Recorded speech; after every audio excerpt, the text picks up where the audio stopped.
We got an email from one of the listeners of the show, and he said that he's an autistic male. And one of the things he recommended to us, interestingly, that I didn't know about was a podcast called Saint Dymphna's Playbook. It's Oh, apparently a yeah. Catholic. I had never even heard of this thing. You're familiar with That's it? great. Oh, yeah. It's very good. Yeah, so it's I guess a podcast that focuses on mental health as it relates to our spirituality. But his question was that he's a guy, he experiences same-sex attractions, and he's on the autistic spectrum. And he said, I've had intrusive sexual thoughts for many years, struggling with same-sex attractions.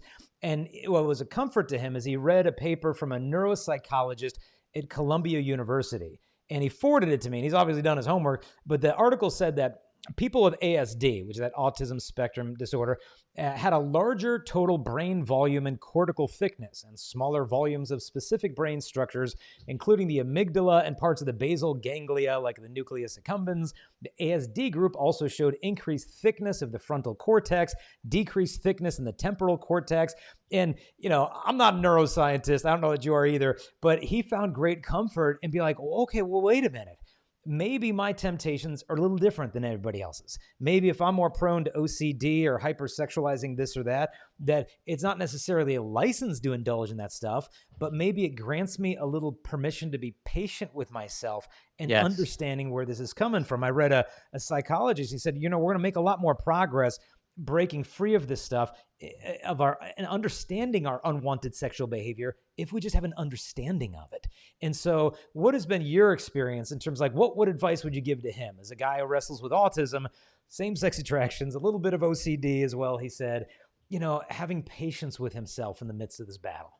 Well, this is everything. And this is what I love about the work that I get to do, because understanding our humanity, understanding what it is to actually be human is at the root of unlocking so many of these difficulties.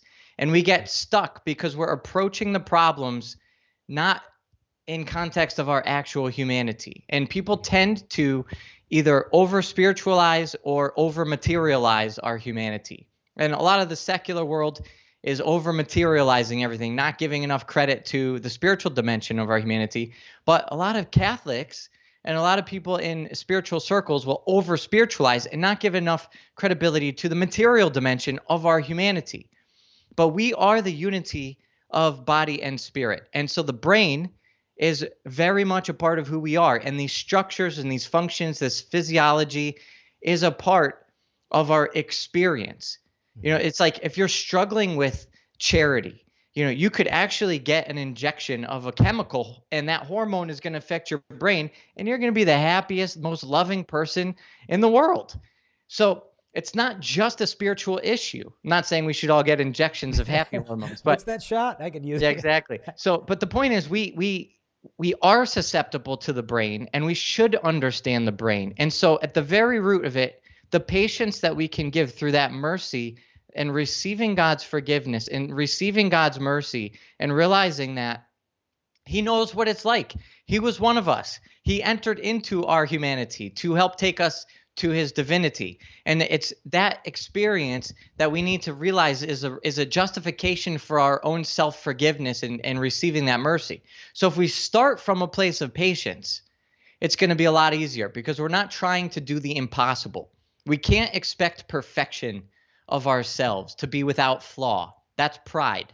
And that's actually very clear in the teachings of the church fathers and Jesus's words that this is not the path. The path to be is as a child. And children know they make mistakes. And there's all sorts of reasons. Yeah. So when it gets into actually breaking down psychological difficulties and disorders or troublesome behaviors, the very lightest way of understanding it, getting into the brain systems and understanding what's happening here can be very helpful because it relieves the pressure of that expectation of perfection. And when we're starting from that place, that pressure gone allows us to see what we're actually capable of, because then ultimately God's grace floods in.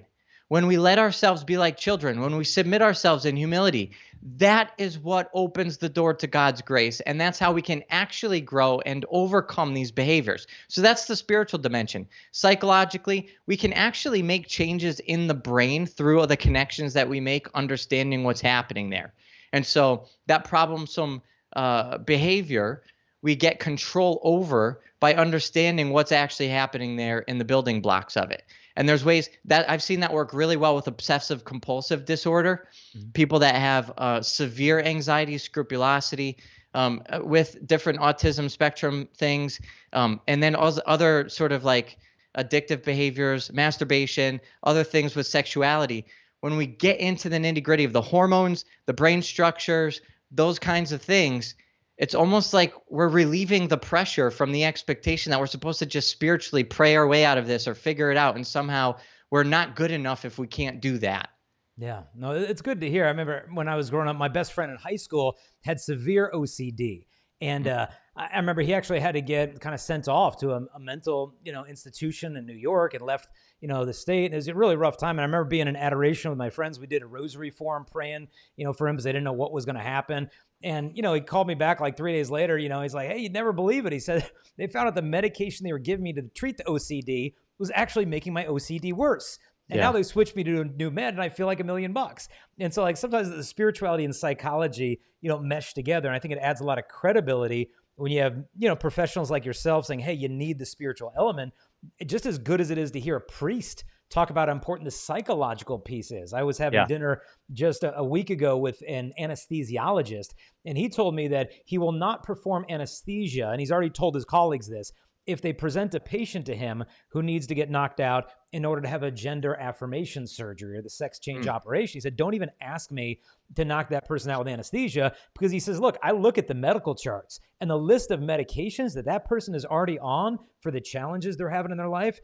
To knock them out, to mutilate their body, to think that somehow that's going to solve the deeper issues, that is malpractice. And so he had an understanding like, hey, some of these things need medical treatment, some of these things psychological, spiritual, but we have to attack it from a whole human perspective.